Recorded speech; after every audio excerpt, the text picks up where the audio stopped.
Gentlemen, there's a lot in life to think about, a lot of things to discuss and worry about and hope that you've got figured out. We've all got expectations and responsibilities that we've got to fulfill, and it's sometimes hard to know the best way to do so. People say things like, well, men should do this, or you're a man, you can't do that. And oftentimes these instructions kind of feel mutually exclusive.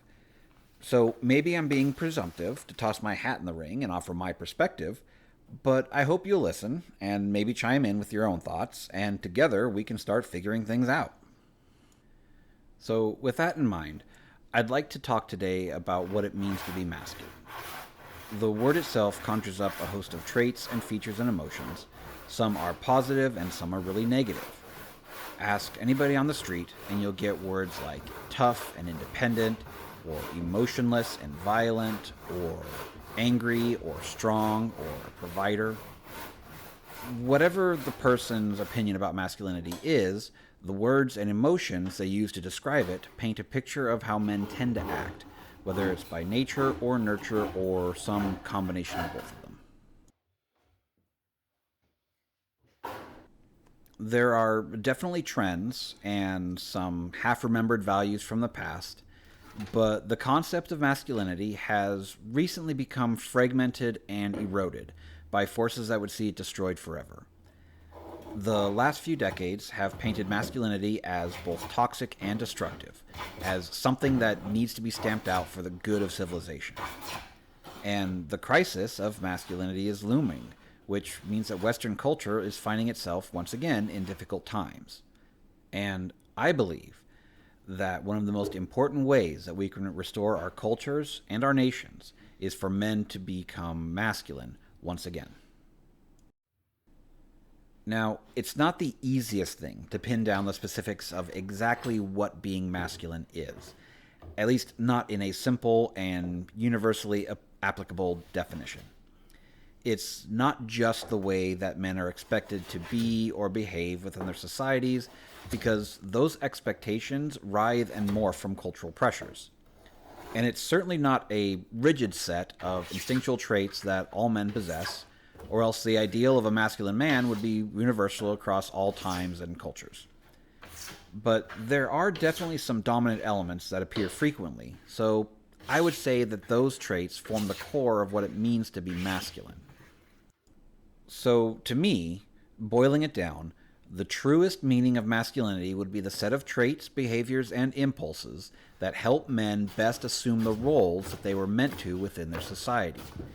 In general, we're needed to be protectors and providers, explorers and risk takers. We're meant to be warriors and builders and devoted husbands. There's a lot of wiggle room and nuance that surrounds those descriptions and concepts, but I don't think you'll find a thriving culture where men don't fulfill at least those roles. So, if masculinity is the male ideal, then femininity would be the female ideal, right? A lot of thought has gone into how the masculine relates to the feminine, often contrasting them as opposing forces that are in constant conflict and competition with each other. Now, while I don't buy the whole battle of the sexes thing, there is some validity to the viewpoint that many masculine traits can find an opposing trait within femininity.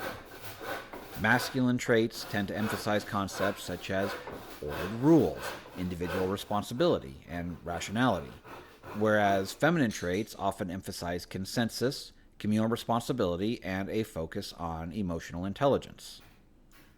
That said, I don't agree that the masculine and the feminine are opposed to each other. I prefer to think that they complement each other. In a lot of cases, the different traits and tendencies come together to balance a person or a society, and in other cases, they work in unison to elevate both men and women towards a more successful system that leads to a better life and more happiness for every person involved. For a man, this doesn't mean he needs to be in touch with his feminine side. That phrase is often used to convince men to act in a feminine manner, to act like a caricature of a woman. Instead, a masculine man needs to be capable of understanding and appreciating femininity, and to be capable of fulfilling tasks and roles that are usually considered women's work, while still maintaining a sense of manhood. I'm not talking about dye your beard pretty colors and speak with a lisp. I'm talking be capable of maintaining a household, have beautiful things around your house for their own sake, and at a bare minimum, appreciate the women in your lives and what they bring both to your relationship with them and to society as a whole. Because at the end of the day, men and women are not and should not be enemies. We are not diametrically opposed to each other, striving to dominate the other with our own energy and values. There should be no war of the sexes. And so, we men must embody the masculine while loving the feminine and working together with women, which is what we were created to do. And this leads us to one of the big problems within our society, which is a movement that is opposed to men. It can be argued that the core tenet of feminism, the ideal that men and women should be valued equally within society, is a quite noble and righteous thing.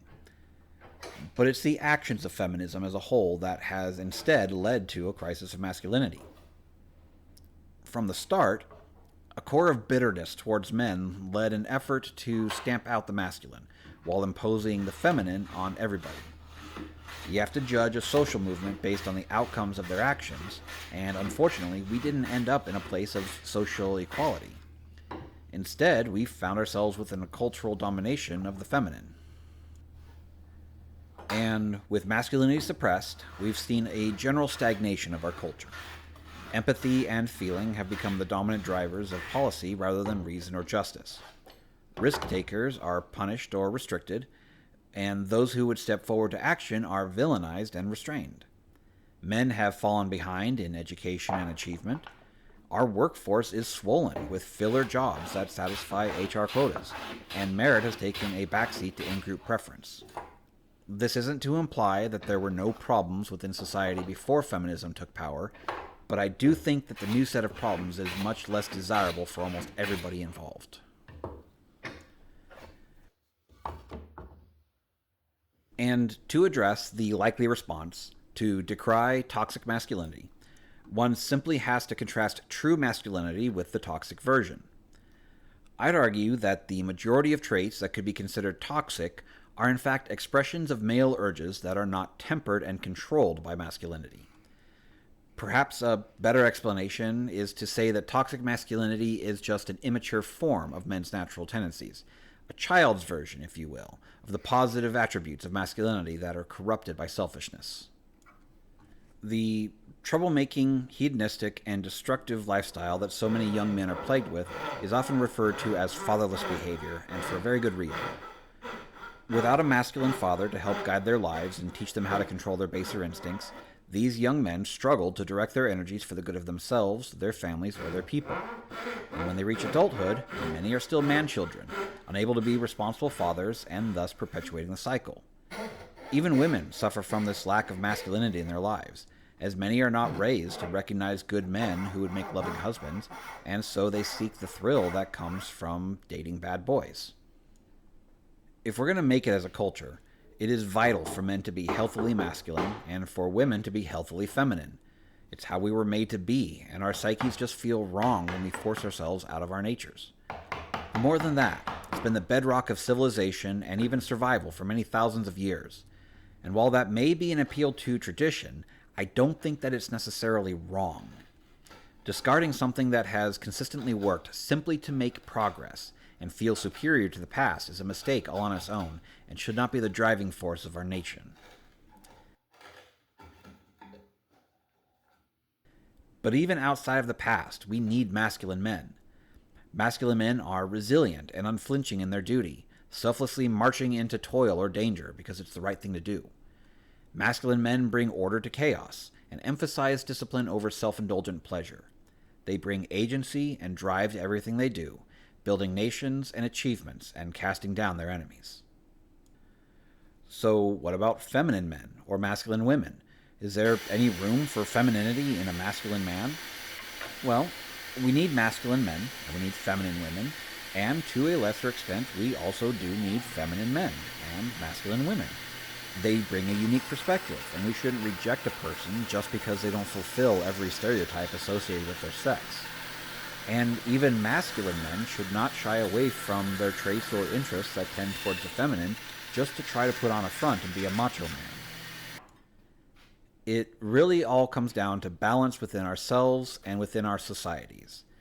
It's important that we be honest with ourselves and accept who we are and who we want to be. Trying to force masculinity onto a young man is just as destructive as trying to force femininity onto him. Instead, he should be shown how to be masculine so that his natural traits can become stronger and more mature. Men do tend to desire to embody masculine traits, but we're all different, and trying to apply one solution to everybody is never going to work. So, how do we get back what was lost? How do we restore a spirit of healthy masculinity in our men and our culture? How do we restore balance? Well, we start by celebrating masculinity once again, rather than demonizing it or trying to stamp it out. We raise up men of good character, who are honest and brave and masculine, to be our heroes and our leaders. We encourage boys to be themselves, and we let them succeed in the way that works best for them. We correct young men when they make missteps or commit sins, and we adult men must strive to embody masculine ideals in our day-to-day lives. And I do not mean the broken masculinity put forward by various influencers. What these men peddle is an overly aggressive, overly sexual, and entirely materialistic caricature of manhood that looks appealing, but is incredibly caustic to the soul. True masculinity has elements both material and spiritual, both physical and mental, and above all, it's controlled. Masculinity is, in the end, dedicated to civilization rather than barbarism. In these next videos, I really want to take a look at manhood and what it takes to live life as a good masculine man. They're not going to be full of citations and references to philosophical texts, though there will likely be some of those anyways. The body of philosophical work out there is vast, and the scope of trying to read all of it beforehand in preparation for the series would delay things indefinitely. Perhaps one day I'll be able to do a deep dive into some of the scholarly work that's out there. In fact, it would be a lot of fun. But for now, I'll simply be talking about the attributes that make a good man and my perspective on them, and I hope you'll listen. Some topics I'll revisit as I get questions or feedback, and some videos will vie away from masculine traits to discuss the trials and topics that many of us will have to deal with at some point in our lives. There's a lot to discuss, a lot that has fallen by the wayside or been discarded. There's a lot of lessons that many young men should have been taught and weren't. So, until next time, take care, and God bless.